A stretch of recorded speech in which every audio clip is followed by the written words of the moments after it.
আজকের মেনু হলো গোকুল পিঠে, যার জন্য আমি ক্ষীরের পুর রেডি করে নিয়েছি আর এদিকে গোকুল পিঠে যে ভাজবো তার জন্য ব্যাটার রেডি করে নিয়েছি। এর মধ্যে আছে সুজি আর ময়দা আর দুধ, এটা দিয়ে ব্যাটার করেছি। আর এই যে ক্ষীরের পুর, এই যে গোকুল পিঠে ভাজা হচ্ছে। এই যে গোকুল পিঠেগুলো রেডি হয়ে গেছে। প্লিজ কেউ জাজ করো না, বিকজ এটা আমি ফার্স্ট টাইম ট্রাই করি।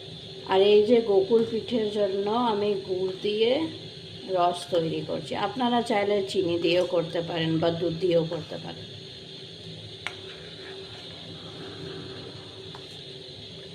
এটাকে আমি ছেঁকে নেব।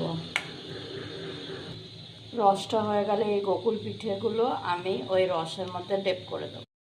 এই যে আমার ফার্স্ট টাইম গোকুল পিঠে রেডি। এবার আপনারা গরম গরম সার্ভ করতে পারেন অথবা ঠান্ডা করেও খেতে পারেন।